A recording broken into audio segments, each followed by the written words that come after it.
for coming. I really appreciate seeing the big crowd here for this one. See a few new faces. I like to see that too. We do have a sign-up sheet going around, so if you don't mind, I'm going to pass it around. Make sure that you get your name and affiliation on there, and if you're in the class, then make sure you put seminar down so we can keep track of your things. So, okay, well, so today we have a very special presentation from some of our own Boise State faculty. And so we have two of our faculty represented today. We're having a kind of a tag team presentation on various some issues related to biological biomedical engineering. And so to my right, standing up here, Dr. David Estrada, who is an assistant professor in material science and engineering.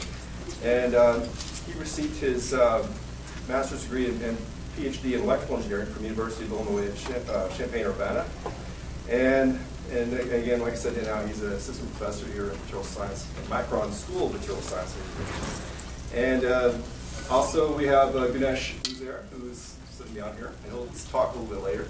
And he is he's assistant professor in mechanical biomedical engineering here with us in our group. And so Dr. Uzer received his, doesn't say on here, but I know that he received it from Sunnybrook in New York. Yeah. And then also did a postdoc at North Carolina, Chapel Hill. So if you would, please give us a big round of appreciation for them being here. So. Thanks, Dr. Plumley, for inviting us to speak. So today's presentation, I think the common theme is maybe some stem cell work and biomedical engineering, right? So it's going to be kind of a quick overview of things that we've been working on. For me, for the past 5 years, and Dr. Uzer for the past year, and we just kicked off a collaboration, so I think he'll highlight that as well. So the first part, my part, I should start this timer because I like to talk, hear myself talk. So I want to make sure I leave Dr. Uzer enough time.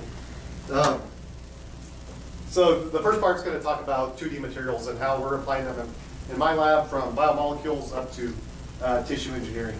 Right? So I gave this talk in Sweden. You guys don't have to pay for it. The delegates have to pay like $1,000 for that. So, it's free for you. So I run the Advanced Nanomaterials and Manufacturing Lab along with Dr. Harish Subaraman. You might have seen him walking around the building. This guy's an electrical engineer, rising superstar. He's pretty good with printed flexible electronics. And Dr. Lysandra Godwin, she's an assistant research faculty in the group. So we do all sorts of things from energy, right? So flexible thermoelectrics. We work with Professor Yin-Myung Zhang from Notre Dame. We got some work with INL and nuclear sensors.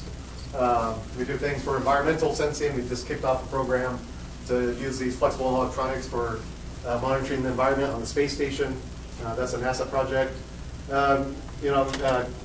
Harish, he's really good at manufacturing. He's built mold and roll systems for printed electronics at UT Austin.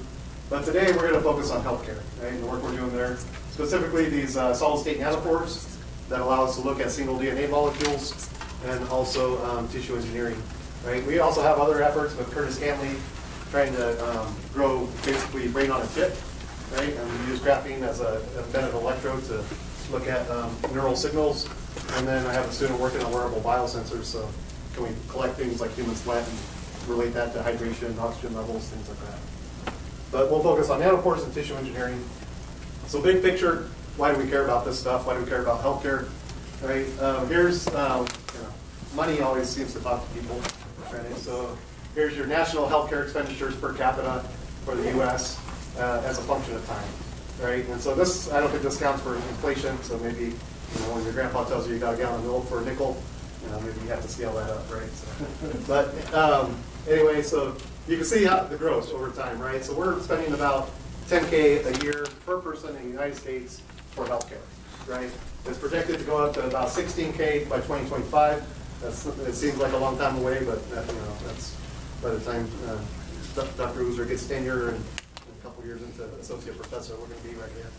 And that's 20% of our gross domestic product, right? So 20% of our economy just for healthcare expenditures, right? So we're looking for materials and technologies that can help bring this down, right? In our group, we work with 2D materials, and at the heart of the field started with graphene. So raise your hand if you heard of graphene. Right? Pretty much everybody good. I can skip the details of the slide. And I know if you were in my 245 class, you heard about it every week, right? So graphene is the one sheet of carbon atoms in a chicken wire lattice, right? You can plug this crystal structure and the related potentials in the Schrodinger equation. You see how the electrons relate to the momentum, and you get this cool band structure plot, right? The cool thing about this is when you get to these specific points, right, the K and K prime points in this band structure, these bands are linear, right? So what does that mean? That means that the electrons have a constant velocity, and they act like they have no mass, right? So they're going about near the speed of light, 1 × 10⁶ meters per second, a couple order of magnitudes lower, right? But we have a solid state system now where physicists got really excited because they could start to look at rock-like particles moving at near relativistic speeds in the solid material, right? And so the team that did this, they got the Nobel Prize in 2010 for their discovery, right? But the theories were 60, 70 years old, right? This kicked off a whole field of 2D materials, right? So, graphite has this layered structure. It's not the only material in nature that has that layered structure. You can mine molybdenite, right? And then molybdenite has that layered structure as well. So you can get these transition metal dichalcogenides, where you have 3 atoms, right? So you have a middle layer that's a transition metal surrounded by 2 chalcogen atoms, right? And so that, if you could isolate a single layer of those are also 2D materials, and their physics change when you get down to the single layer as well. So the latest hot area here is to start stacking these things up like Legos, right? Building blocks so you can create new types of van der Waals solids that don't exist in nature, right? They have some pretty exotic properties. People are looking at these for next generation transistors, trying to replace silicon. They're looking at the spin in these materials for quantum computing. So it's a pretty exciting area to be in right now. In our lab, we focus on 2 ways of making these materials. We use chemical vapor deposition and chemical exfoliation, right? So the team from Cambridge or Manchester that got the Nobel Prize, they use mechanical exfoliation, micromechanical exfoliation. It's micro because they peel off micro scale flakes, right? But it's still bolt like Scotch tape.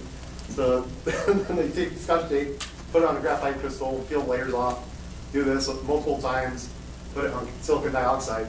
The trick was getting the right thickness so you could see the individual carbon layers, right? So you can see one layer there. So this is a mechanical motion, right? You can do this with chemicals, right? And this is what we do in our lab. I don't know if some of you may know Richard Livingston, who's a ME graduate from here. He's now at Texas A&M. But he basically set up all these protocols for us in my lab to do chemical exfoliation. We put it in a sonicator, rip these layers apart, centrifuge out the big chunks, and we can collect the graphene in solution. Right? We can filter it out, we can make inks out of it, and so forth. On the chemical vapor deposition side, we have a furnace. We flow in a carbon feedstock, hydrogen. Right? The hydrogen breaks apart the methane molecule. Carbon can go into the transition metal substrate, and then you can cool it down, precipitate to the surface, etch away the metal, and you have graphene. Right? So you can see little graphene crystals on the surface of copper. But you end up getting like a polycrystalline film. It's not a single crystal. And so you can do this with other 2D materials. We've grown the transition metal dichalcogenides in my lab as well. And more recently, we've been growing these heterostructures that I showed on the previous slide. But these are the 2 methods that are kind of relevant for the talk. I'm going to talk about graphene foam, which is a 3D analog. So instead of a transition metal foil, we use a transition metal foam. And in our case, we're using nickel. And then we are also starting now to explore printed graphene bioscaffolds for tissue engineering applications. And so in the remaining time I have, let me just highlight a couple things that we're doing related to bioengineering. Talk about solid-state nanopores and how they relate to cancer. And then I'll talk about the tissue engineering that we're doing with graphene scaffolds. Right? So I gave you the numbers, right, that are important for the economic point of view. But how many of you have had a relative or a friend with cancer? Right? Almost everybody who's heard of graphene. Right? So it's a very prevalent disease. Lots of people are doing research in this area, even here on campus. Accounts for about 8.8 million deaths, or about 13% of all deaths in 2015. 70% of these are in low and middle income countries, and it's just continuing to increase. The thing about certain types of cancer is that they have a high chance of being cured if they're detected early, right? There's a good prognosis for them. And one of the early ways to detect them is through methylation patterns on the DNA backbone. Right? And that's where these solid-state nanopores can have an impact. So we can do early detection by looking at the hypermethylation, but we can also use these nanopores to help design new chemotherapeutic drugs. Right? So maybe that'll come clear in a minute. Let me tell you a little bit about what a nanopore is. Right? It's a pore at the nanoscale. I get answers like that on the quiz all the time. But basically, you have a really thin dielectric membrane, right? And nature has these, right? So there's biological analogs to all these. But there's Harvard is very well known for doing this in solid-state materials. So the first nanopores were made in a dielectric membrane. This is silicon nitride. Then you take an electron beam, right, through typically a transmission electron microscope. You focus the electrons down, and they sputter away the silicon nitride atoms until you drill a hole in it. And you can basically control that, get down to 2 nanometer diameter. You can then put the membrane in a microfluidic device and put an electrolyte solution in. You apply a voltage, and you can get electrochemical current flowing through the pore. Okay. The way the DNA plays in is you then load up one side of your reservoir with DNA. As it goes through, it blocks some of that electrochemical current. Right? It just is physically blocking the volume of that pore. And so you get a drop in the current. Right? We call these translocation events. Okay. So the very first ones in solid state were silicon nitride. 2D materials came on the scene in this field in 2010 with the first graphene nanopores. And so this is, again, work coming out of Harvard University, where they basically took the single layer of graphene, put it over a hole, drilled a hole in it with the TEM. It's about 7 nanometer pore. They put it in the microfluidic device, right, and start dragging DNA through the pore, and you get these translocation events, right? So you get some baseline current with the the electrolyte going through the pore. DNA enters the pore, it blocks some of the current, right, and then it comes out of the pore on the other side. So this is what those translocation events look like. Right?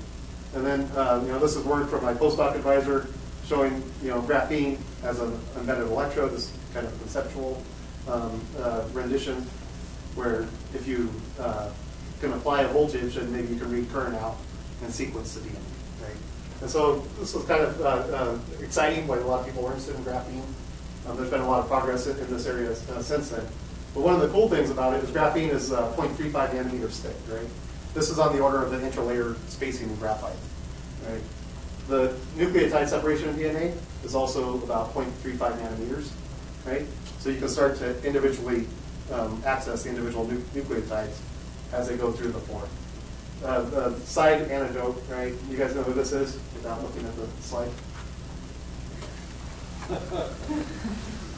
It's Rosalind Franklin, right? So you may know her from, she should have shared the Nobel Prize with Watson and Crick, right? Because she was the one who did the crystallography that showed us the double helix structure of DNA.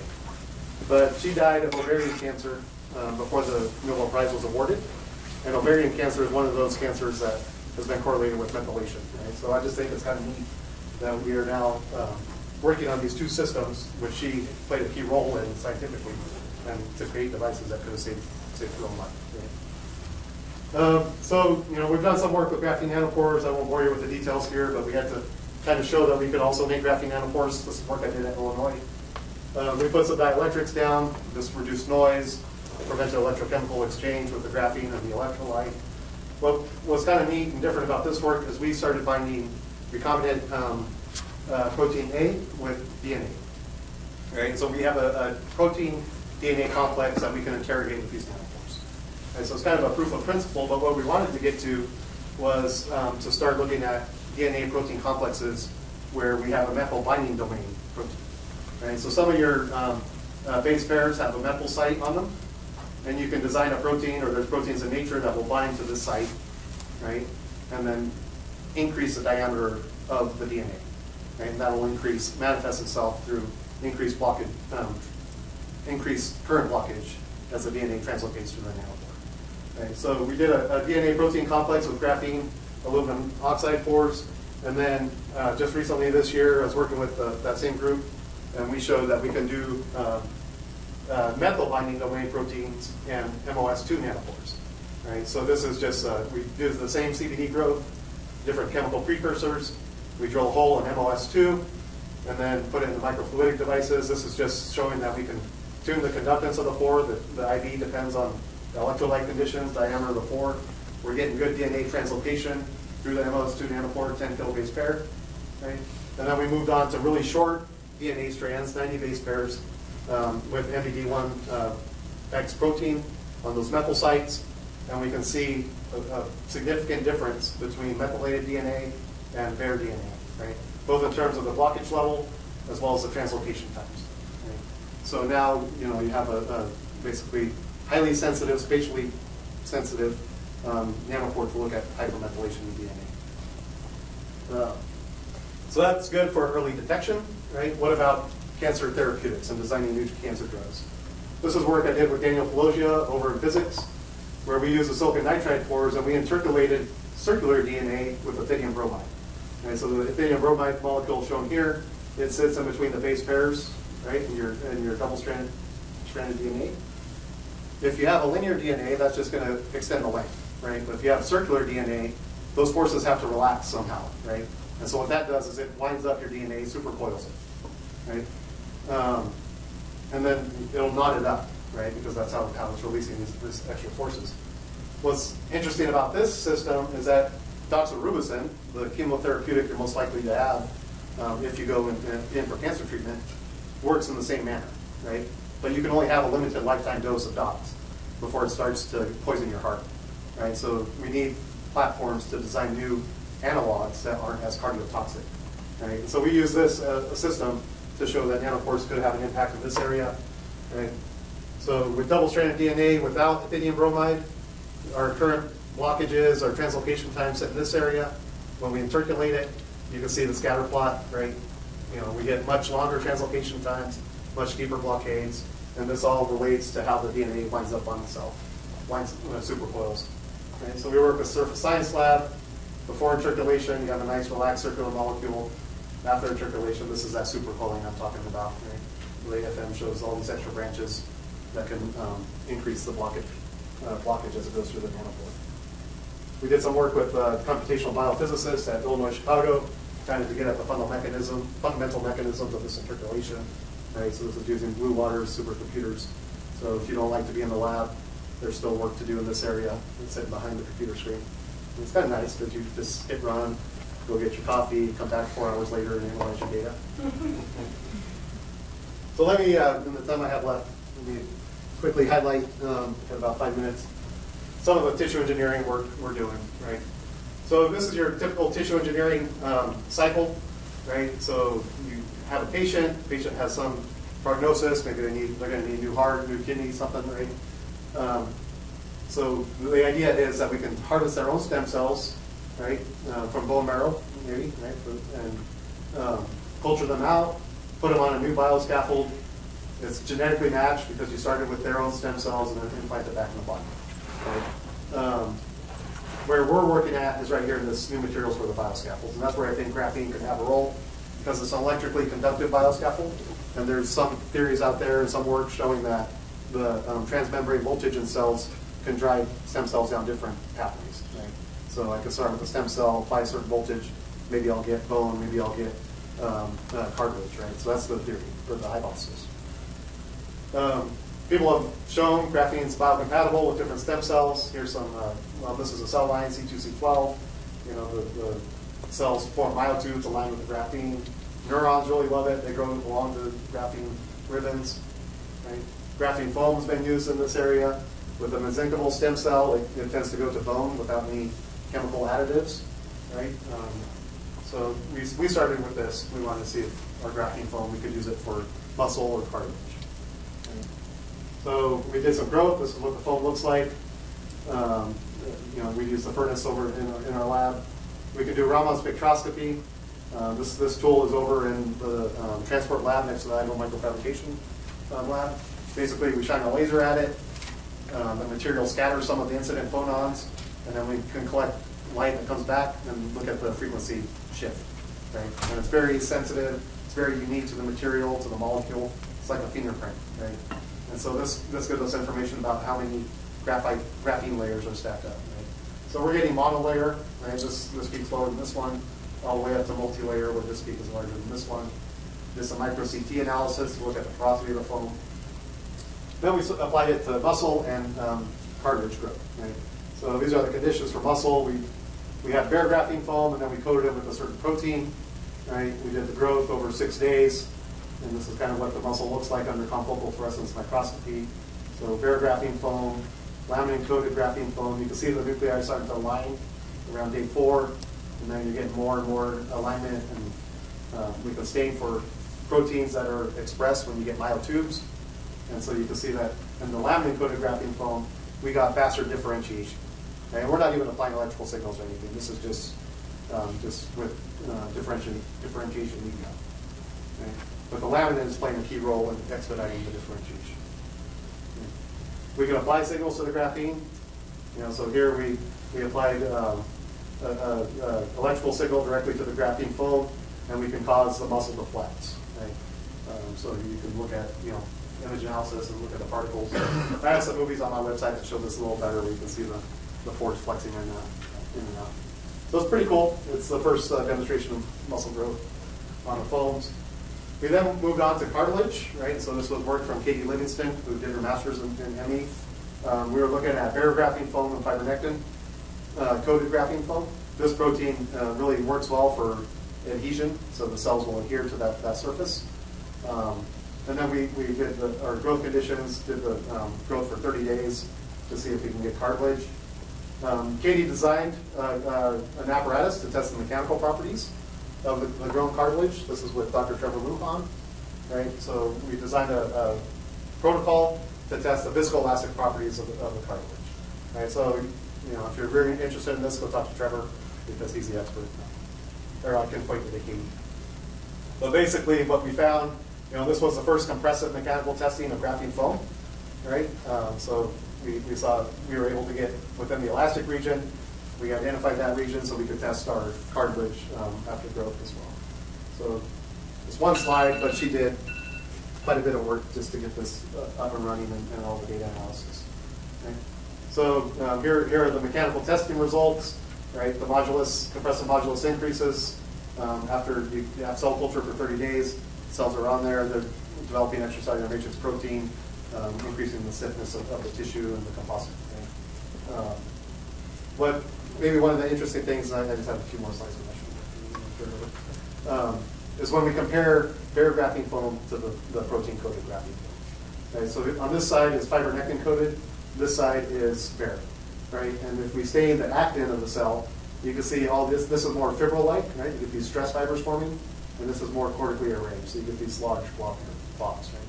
This is more aligned with actual cartilage growth, and this is a different phenotype. It's not cartilage, right? So we decided to do gene expression analysis. Right? So over the Biomedical Research Center, we have this quantitative PCR tool. We did some preliminary experiments there. The blue and orange are kind of our controls, and then bare graphene foam is the gray, coated graphene foam is the yellow. Right? And so you can see significant differences between the genes that are expressed in the cell, whether or not this fibronectin is on the graphene foam. And so we're working now with a group from Southern Denmark University, again, computational biophysicists, to try to understand this fundamental interaction of fibronectin and graphene and how that might impact the tissue that we grow. So there was bioprinting on the flyer, so I got to throw some printing in here real quick before I turn it over to Dr. Uzer. There's lots of different types of graphene, right? And we're using printed graphene for a lot of sensor stuff. So we also tried printing graphene bioscaffolds, right? This is 5 passes of printed graphene ink. It has a surface roughness of about 30 nanometers. We can tune this depending on the number of passes we put down. And so we did just some really preliminary experiments. This is done with an inkjet printer, where we grew C2C12 cells. This is a muscle line on glass, CVD graphene that you get on copper foils, and this printed graphene. And this is just the number of genes that showed different, the number of genes expressed, right? So it increases greatly with the printed graphene. And so we're trying to understand, okay, why? What's causing the extra gene expression is probably related to this mechanobiology, how the stem cell mechanically couples to the surface. This is really smooth. These are really smooth. This one's pretty rough comparatively, right? And so we're now working on printing different bioscaffolds. We're working with Dr. Uzer to design bioscaffolds through these additive techniques for further studies. We've set up a new additive manufacturing lab. It's in 106. We have tools that could do inkjet all the way to micro dispense. This is our Diplomy's old tool. So anything from water to peanut butter viscosities, right? And so we'll be able to print the graphene and bone-like tissue as well, right? And then we're also setting up a lab over in Herb to make new types of nanoparticle beads, right? And so we'll have all sorts of tools for creating, taking materials down to nanoparticle size, and then just dispersing them as different solvents, and then characterizing the ink-like properties of them. So I'll turn it over to Dr. Uzer. Thank you. Yep.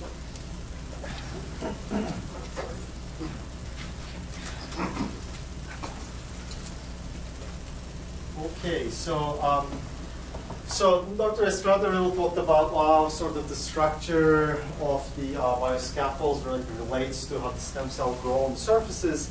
What I'm going to talk about today is to shift the gears a little bit and talk about what is the mechanics of that environment sort of involves in this part of the story. And at the end, maybe talk about how we combine the structure and the dynamics together to sort of get where we want to get. So if you want to sort of define what mechanobiology research is, which is what my lab sort of works in, it is sort of the interface between the biology and the mechanics, right? And it deals with the sort of the study of the way the physical forces contribute to development, the physiology, and the disease. So here is, I think I like to start the talk with like a development side of it, right? Here you see a zebrafish embryo, right?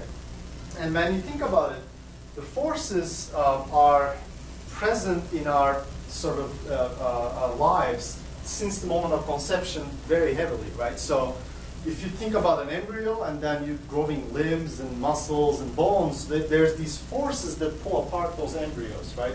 So that you can develop those limbs and stuff. And if you mess with those forces, you get maldeformations, diseases, and things like that, right? So here's one group that wanted to show how sort of intimately sort of related these mechanical forces to development. So here's a embryo of a zebrafish at day 0, right? What they do is that it's sort of two parts. The top part is like an egg yolk, and the other part is like some fluids. What they did was they put some magnetic particles on the top part and applied a magnetic force, right? It's like a magnetic ring. And what they were looking at is a protein called beta-catenin, which is sort of like plays a prominent role in limb and muscle sort of development. And you can see, even just applying these small forces with tiny magnetic beads, you can sort of get these profound expression patterns, right? So even at the day 0, your embryo is sort of like mechanically sensitive and able to sense those mechanical challenges. So my laboratory really works on skeletal system and how it sort of like gets affected by these mechanical challenges. And maybe one of the good examples of this, or maybe two good examples of this, when you think about bone, you really don't think about how they sort of relate to mechanical challenges. You always think about muscles, right? You go to gym, your muscles are, you work your muscles and they get bigger, but your bones can't do exactly the same thing, right? So for one example is that the tennis players, right, when they have the playing arm, they usually have more muscle and more bone. As you can see, Nadal is a lefty, right? You can say. The other example of this is that the astronauts, right? When you remove that mechanical sort of demand on the skeletal structure, they start losing their bone, they start losing their muscle, and astronauts lose about 2% bone mass in space per month, right? So right now, and there's a little bit of a difference in microgravity and no gravity, right? So if you're in the orbit, there's little amount of gravity that will still, pretty low, but if you have to go to deep space, then there's no gravity, right? So that's the difference between the orbit versus this mission to Mars, that for an extended periods of time, you'll have actually no gravity, right? But currently, the orbit missions are about 6 months, and the astronauts come back to Earth with about 10% muscle loss and bone loss, right? And you can go to gym, you can sort of take some drugs to sort of alleviate that. But what happens if you go to Mars? It's about a 3-year mission, right? So are you going to lose 40% of your bone, 50% of your muscles, right? And when you go back to the surface of the Mars, are you going to break your bones? Are you going to like not able to lift the box to form the first thing that you need to form and things like that, right? So it's an active research area for NASA as well. So when we talk about bone, however, right, and how they interact with the sort of the forces that we create, generate as we go by our daily lives, bone turns out is a strain controlled system, right? So what it means to be strain controlled, right? So in early 80s, right, people sort of like attach strain gauges to the bones, right, and measure the strains when different species just walk in the laboratory or in the open range.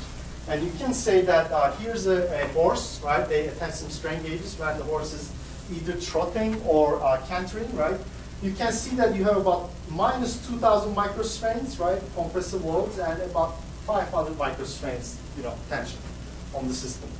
And it looks like this is sort of related to the shoe force, right? You have less force, you are cantering, you have less deformation and so forth. The interesting part is if you look at different species, right? They looked at horses, dogs, goose, crocodile, sheep, pigs, fish, and macaques, right? All these different animals, and they were doing all sort of different things, right? They were trotting, galloping, swimming, flying, flapping, biting, so on. But when you look at all these bone strains that they have measured, you will see that they are all about 2,000 to 3,000 microstrain range, right? So there's a strain range that the bone wants to stay at, right? And that's why you have an elephant with the humongous bones, because it has to have more bones to stay within the same strain range. It's the same thing with the tennis player, right? If you keep playing with that one arm, you are putting strains on your bones, and maybe they are sort of straining more than 3,000 microstrain. So it gets bigger to sort of bring it back to the 2,000 microstrain level, right? So that's what I mean by strain control tissues that you apply. It tries to stay within a physiologic strain range, right? So then the question becomes then, what is sort of the sensitivity threshold, right? Do we have to only have 2,000 microstrain to sort of like get our bones respond to something? Can we go lower? Can we go higher? And that's one of the questions, because when you are young, you sort of like run faster, jump higher, right? You apply more forces, but when you're old, you can sort of like walk maybe a little bit slower, run a little bit slower, and you can do all these exercises to sort of like keep yourself healthy, right? How much exercise do I need to do? How much I need to, walk and things like that.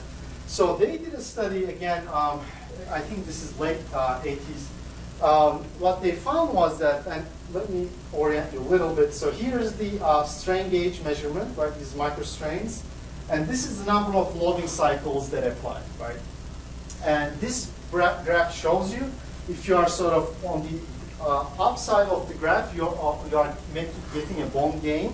And if you are below the curve, you are losing your bone. And if you are staying on this curve, you are just able to maintain your bone mass, right? That's just enough mechanical information so that you can maintain your bone mass, right?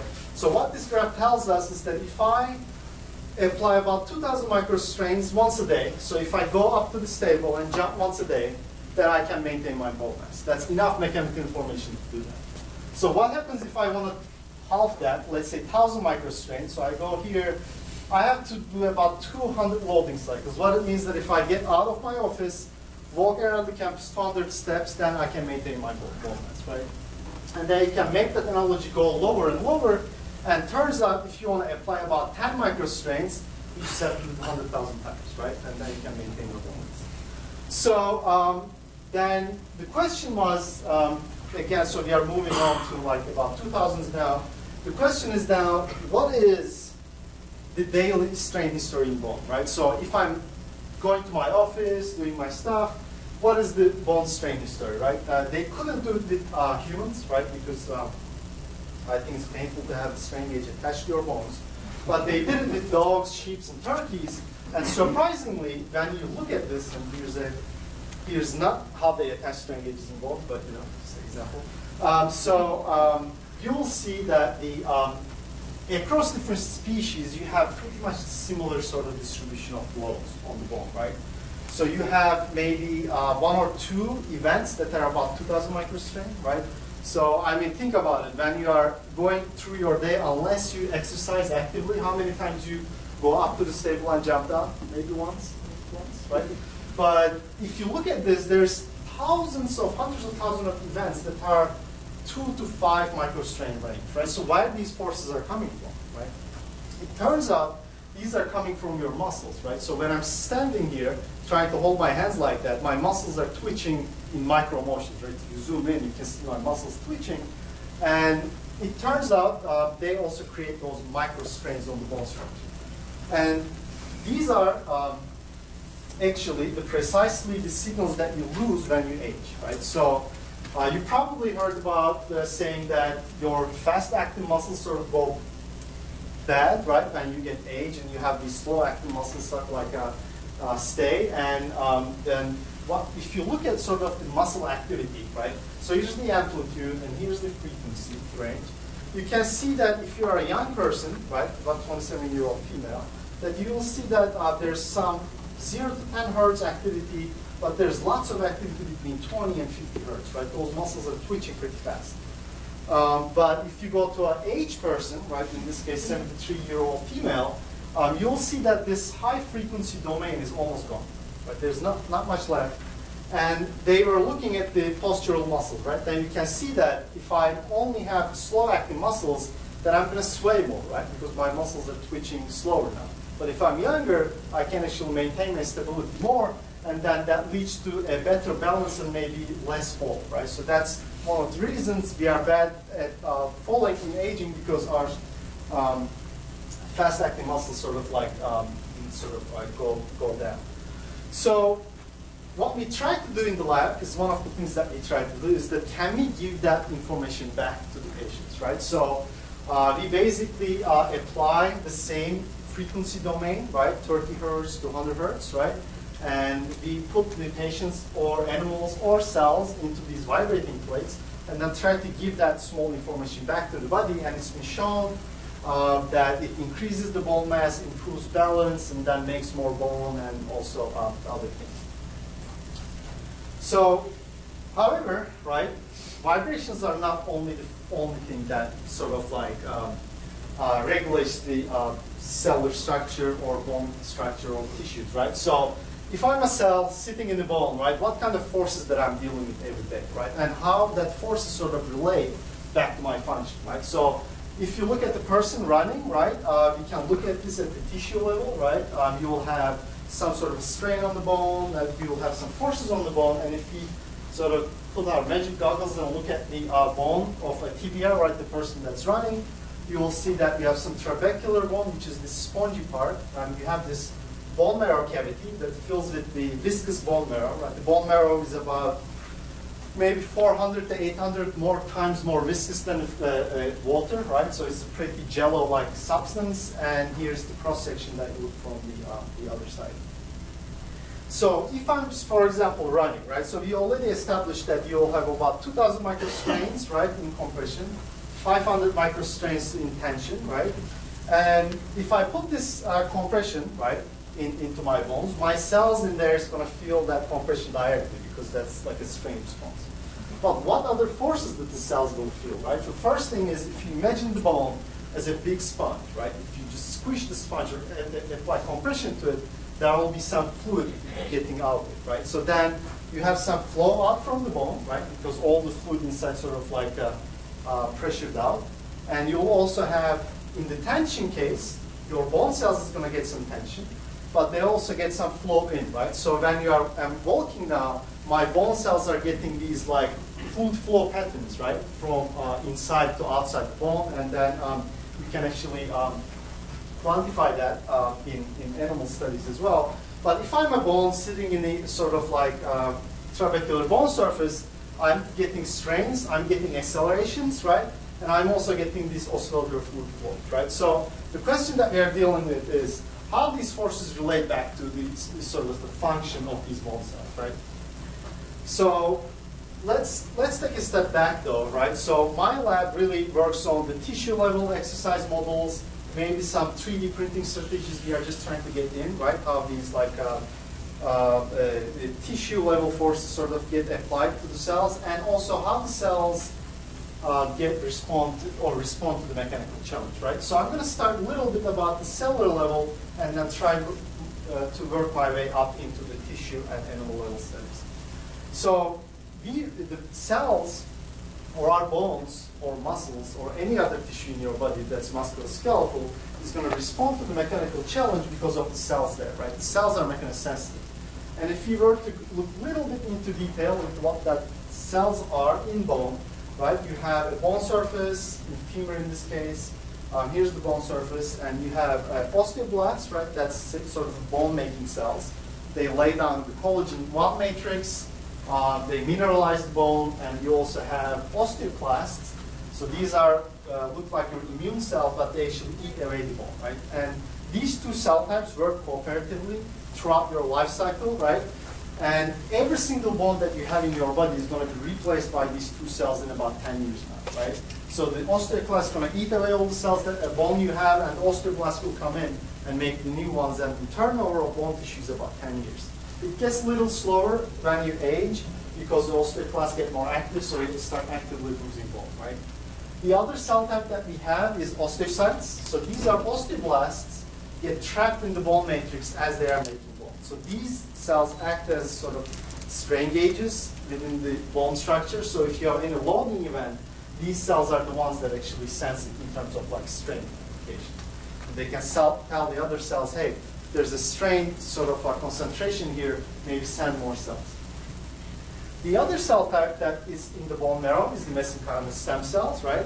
And these cells are critical in maintaining this sort of like a function within the bone. For example, you break your bones, right? You go to the hospital and you put you into a cast, and you come home and there's this much of a gap between your bone fragments, right? So how that fragments get filled is that these stem cells figure out that we need more osteoblasts and proliferate and differentiate into osteoblasts to sort of like fill that gap, right? Or if my osteoblasts are dying because I'm getting older, these are the cells that sort of replace that population. When we get old, however, for example, that these cells are not able to differentiate as robustly, and then we have problems in healing tissues, delaying the fracture repair, and so on. And these stem cells can differentiate into all the musculoskeletal cell types, right? It could be muscles, it could be cartilage, right? It could be bone, and it could be fat, right? So the fat is also musculoskeletal tissue, right? So if you're not making muscle, you are making fat, right? So there's a good correlation there. So what our lab is, my lab, my group is sort of focusing on how mechanical challenges sort of regulate these mesenchymal stem cells to be either osteoblasts, which is bone-making cells, or adipocytes, which is fat cells, right? So we try to understand how mechanical signals sort of like play a role there. And it's been known that if you exercise, your mesenchymal stem cells become more osteoblast, and if you sort of sit in your dorm room, you're doing your homework, right? You'll have more adipocytes because you're not actively sort of exercising. So then the question becomes for us then, if you have a cell sitting on a bone surface, right, what type of forces that you get exposed to, and how the distribution of these forces sort of drive your osteoblastic differentiation or fat differentiation and so on. But before we go into a little bit detail onto this, right, so if you're a cell, right, sitting on the bone surface, for example, you are not a sort of like a elastic structure, right? You have different elements in there, and the mechanical force that's happening outside, whether it's strain, whether it's fluid shear, has to travel inside the cell and do something, right? So you have, for example, if you want to sort of say most basically, you have a cell membrane, right? Just sort of like encloses the cell, so that's sort of like shape of the cell. And if you have external force, that's where you're going to sort of get deformation, right? The cell membrane gets deformed. You have the nucleus, right, which is sort of the brain of the cell. You have the DNA. Any kind of gene expression happens there. Any kind of protein expression happens there. And then the forces that happen outside of the cell somehow reach there to do an effect, right? And the main constituent that actually provides that connectivity is the cytoskeleton. So this is sort of like both muscle and skeleton within the cell, right? We call it cytoskeleton. And it can respond to mechanical challenges just like your muscles do, it's just in a smaller scale, right? And if you sort of zoom in to a single element, what will happen is that there will be force in the outside, and that force has to travel into the nucleus, right? We take again our magic goggles, right, and go a little bit detail what the structure looks like. It's a little bit more complex than my great drawing there. So you have the extracellular matrix, which is sort of the outside. It could be bone tissue, it could be muscle tissue, it could be cartilage, whatever. You have the cell membrane, and you have these protein complexes sort of span across the cell membrane and grab the outside matrix.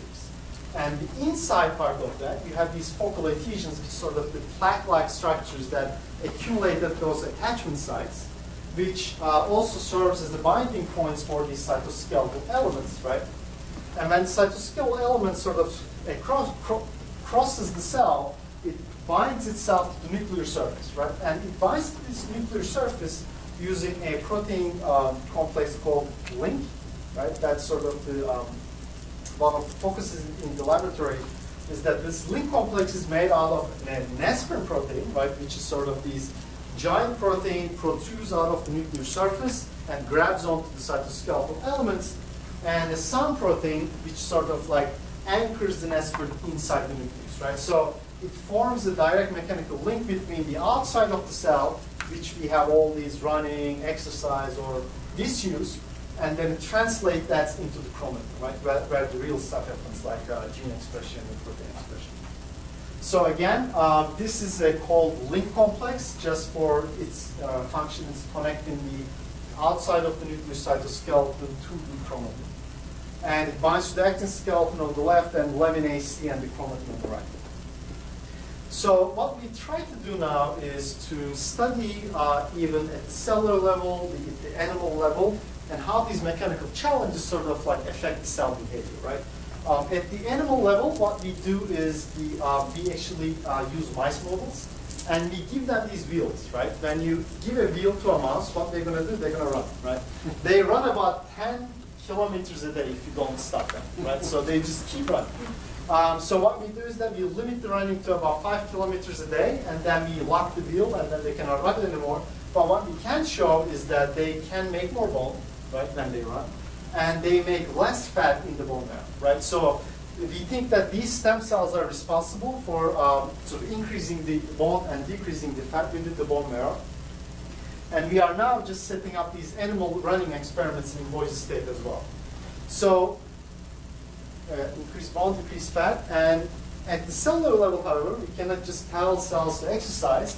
So we use analogs for the exercise, right? We either apply low-intensity vibrations, right, as we talked about in the muscle sort of twitching forces, or we directly apply mechanical strength, right? That means that we can stretch the cells on a silicon membrane, therefore we can get some response, and we both show that vibrations and strain are sort of like important in making bone in animals, also can stop the cells or stem cells from making fat cells, right? So here shown by the well-known fat markers, the connectin, AP2, p gamma, in both cases of strain and the low-intensity vibration, we can inhibit their differentiation into fat. One of the things that we look at, and I will just do real fast, is that we can look at the signaling pathways in bone, right? We can look at how the cytoskeleton is changing, how it's bundling, and then we can look at under the microscope. Here's a control cell, for example. You can see the cytoskeleton elements, and you can see with the LIV or with strain, you can like have muscle building in a cell, but it only happens within half an hour, right? It's a little bit faster than we do. And one of the things that we wanted to test right early on was, can we cut the connectivity between the nucleus and cytoskeleton, and would it still make cells respond to mechanical challenges, right? Again, this is the link complex, right? We use this SAN protein, we knock this SAN protein down, and what happens is that this is a regular cell, this is a knockdown cell.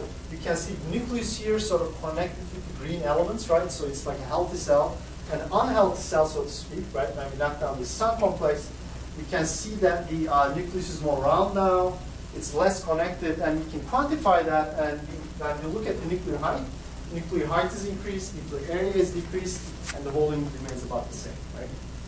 And what we were able to show then is that when you cut this connectivity in a regular cell, when you apply LIV or strain, focal adhesions respond to these mechanical challenges. but when you knock down either the SI-SUN or another method, you can show that the cells are actually unable to respond to these mechanical challenges. And as I showed you earlier, mesenchymal stem cells can become fat cells, or they can become osteoblasts, right, bone-making cells. If you knock down this connectivity, right, here's the link complex again. If you knock down the connectivity of SUN, you can show that they become more fat-like, and basically they are making more fat cells. And if you cut down the connectivity at the Nesprin level, right here, you can see that the animals actually show less bone, right, meaning that they're actually making less osteoblasts. So what we study in the lab now is to understand how this connectivity within the cell sort of regulates these things, right? So one example is that I talked to you about how link complex connects the extracellular to the cell. Now we are able to show that if you apply force, this could be exercise, this could be vibration, this could be whatever, it activates the focal adhesions, it activates the ROE, which is sort of the bundling of the cytoskeleton. Then you make more cytoskeleton in response to that mechanical challenge. You probably make more link complexes, right? And then these link complexes turns out also regulate how proteins come in and out of the cell. And Scott said, don't call me out, but I'm calling him out, right? So he right now works on how proteins sort of like get in and out of the cell, and the link complex is not functional. And there you go, the protein going into the nucleus. And my lab really works on how these link complexes or mechanical challenges play a role in aging, progeria, microgravity, and maybe some sort of bioreactors, right? So this is really, hopefully I'm not too long, right? So this is now talking about how dynamic signals sort of regulate cells, right? But the one thing that we are missing from this picture is that what the Dr. Estrada really was talking about. What about the structure, right? So he heavily works on how structure regulates stem cells. And if you really look at the bone, right, it's not really a culture dish that as we use it, right? There's a trabecular bone, there's sort of like blood vessels coming in, you have this jello-like bone marrow, and when I run, right, how these sort of like forces sort of get jumbled around, right? So it's not like a cell sitting in a petri dish, but cell working in a very complex environment, right? For example, I'm a cell sitting in there, this is a stem cell, right? I start running, right? It will feel some sort of mechanical force, right? And the question now we are having is it going to get the substrate strain? Is it going to get fluid shear? Is it going to get accelerations? And what combination of those, right, really sort of like will be sensed by the cells? And it's really hard to do this in a real setting because bone is usually very inaccessible, right? It's a closed environment inside the animal, right? To get there is a pretty hard job. So what we are trying to do, right, is that and one other thing, right, that I want to actually bring up is you see that this cell is sort of sitting in a very complicated trabecular structure, right? So we talked about mechanical signals being important. We talked about the cells being aged being important, right? Maybe they have less link complex, they're unhealthy. But what about the environment that they're in, right? If my environment was different, would that change how I respond to exercise, right? Do my cells get less mechanical challenge now? Or would that change how healthy my stem cells are, right? And the environment changed very profoundly as we age, right? Here's the young bone structure, right? And young, I mean 57 and 44-year-old female and male. You can see a robust trabecular structure. And if you go to 96 and 98 years old, you can see that that structure is almost gone, right? And the similar thing in the micro-CT scans, right? You're looking at a young patient, you have a robust trabecular structure, and when you go to the old person, that structure is like degrading quite a bit, right? So the question is that environment sort of helps or you know, it can contribute? And the only way to study this, we figured, is that to 3D print the bone marrow and see, right? So what we are trying to do now is, can we recreate that bone environment in sort of in a laboratory setting, right? And can we study how the structure interacts with dynamics and then how that regulates the cellular structure?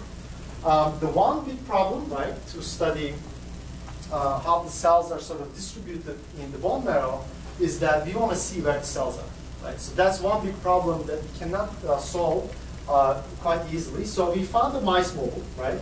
And these mice, when we do something to it, it can line up where the stem cells are, right? So here's the bone slide. We can see the cells blue lining up, and these are the mesenchymal stem cells. And if you sort of zoom in, right, here's our a blue cell sitting there, right? We can exactly map now where those cells are. And what we are trying to do, right, this is the new project that we are trying to kick off with Dr. Estrada and other people in the biomedical engineering department. Can we scan this bone in a sort of like a microscopy, in a 3D scan, and then use some cells and hydrogels to print the 3D bone so we can study how the structure interacts with the cell function at the cellular level. So if you're interested in something like this, I'm looking for a student, right? There's an application in the lab website, so you can check that out. But for the last minute, what I want to talk about is if you want to get involved, right, with the biomedical research, not necessarily with this kind of research, we have a biomedical internship program, right? It is happening every fall. It is about, there you go. It is about 3 credits. It translates into about 10-hour work per week, 10 hours per week, right? It can count as a technical elective for an ME major, right? It can count as a technical elective for a biomedical engineering minor. If you're in a different department, I think we can make it work to work within your department, whatever the code of that class is. So the goals of this internship program, really, you're going to form a testable hypothesis, right, in a BME-related topic. You're going to perform some experiments and do some analyses. And the best part, you are going to actually present your findings in like at the end of year 4, right? Here's some people from the last years. You can see Ryan is not stressed at all, right? So you can be that person and then present your findings in a form at the end of the year. And some important dates for that is that we announce the program about March. We are usually pretty fast with the turnaround, but we apply about April. And then the first internship starts at the end of summer, and then you work up to fall, right? So if you're interested, here's the website. You can go here and read more about it. And I think that's what I have. So if you have any questions, I'm already a little late. We're good. All right. Thank you very much, guys.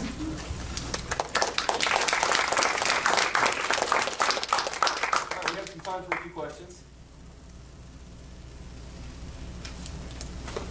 As far as your vibration around the body, what's like the best frequency or vibrate? Because I mean, I go to the gym and I see the people standing over there on the vibrator. Standing on those vibrating and things, right? they look ridiculous. Of course. Yeah. Now we know why, but like, how fast is what they're doing at that speed, right? Or is there? So it is sort of a black box question, right? So sometimes it's also site specific, right? So if you're trying to get something in your vertebrae versus in your bones in here, then transmission of that signal sort of relates back, right? So you're standing there laying down. Right, if you are laying down, if you're not. But if the frequency-wise, it turns out higher the frequencies, like maybe in the 100 hertz region, sometimes works better than 45, for example. But it's really specific to the study. It's really hard to pinpoint because there's lots of other variables that changes, like animal types, human and stuff.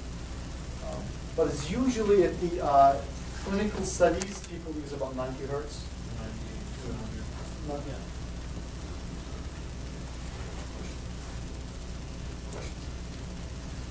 If we were interested in learning more about the topics that were like talked about, what resources would either of you recommend to look into for that?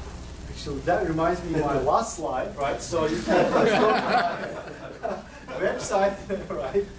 You can read some resources there. There's like, you can look at the papers that we have and the research directions. But other than that, you know, We have a website as well. Yeah. And you'll have the slides available, and all our papers are up there.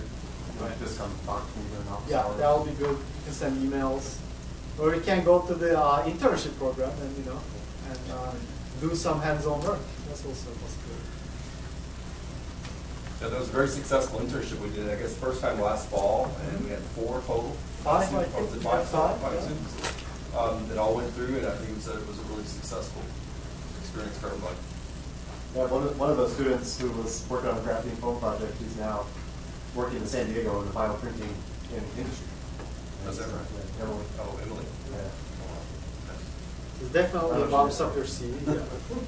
Yeah, it's definitely leads to other things. You know, you can get started off, then you can go and either get a job or maybe continue working in the research lab, that sort of thing. I don't know, probably several of them.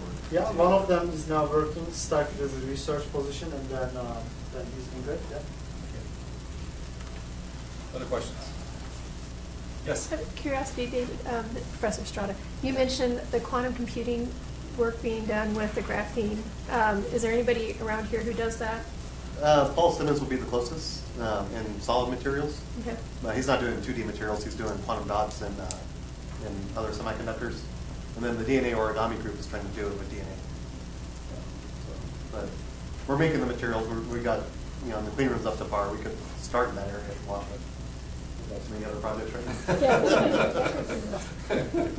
You had a 60-hour day. That'd be great. I have to be on the Yeah, we are doing that. Pretty good. Other questions? I had one, just a sort of theoretical one. When Steve Schmidt was here last, I think you were both in that discussion. He was talking about, he's from NSF last year, talking about printing and bioprinting particularly. He was talking about nerves being the sort of like the one thing that they can't do. Do you see any potentials in that coming up? On campus? Well, or in general. Well, I think at least with the 3D printing technologies, there's a better probability of this coming up now than before, because now you can have all the environment right to sort of form the neural networks than before. And as we were talking about, the structure and the environment is one of the biggest drivers of how the cells form those tissues. So if you can get the structure right and the cues right, then you can form a neural network technically. Artificial, right? So you just have to get the environment right? Either mechanical, chemical, and physical. And people are embedding chemical signals in the bioscaffolds as well. Right. So you don't even need different media. Right. You can get the small peptides, attached to the. So it might not look like a nerve that we would have now, but maybe have a different way of operating. I think the key would be, use the stem cell to create the nerve after. Yeah, so one of the biggest problems now is that you can make nerve cells, right? But if you look at the nerve cell in Petri dish, it doesn't look like a nerve cell in your brain. So the problem is how can you cross that boundary by 3D printing or otherwise to give them this compatible environment so that they look like what we have. So it's very similar to what you do. Yes, it's similar. Yeah. That's kind of what I was thinking. Yeah. So you definitely don't want to put that nerve cell into your brain from the Petri dish. It's not going to work. You kill a few brain cells, you don't want to replace them with those. Yeah. Fair enough. All right, any other questions? All right, well, thank you very much. I appreciate both of you being here and being a part of our seminar. I really do appreciate that. It's very informative. So thanks very much.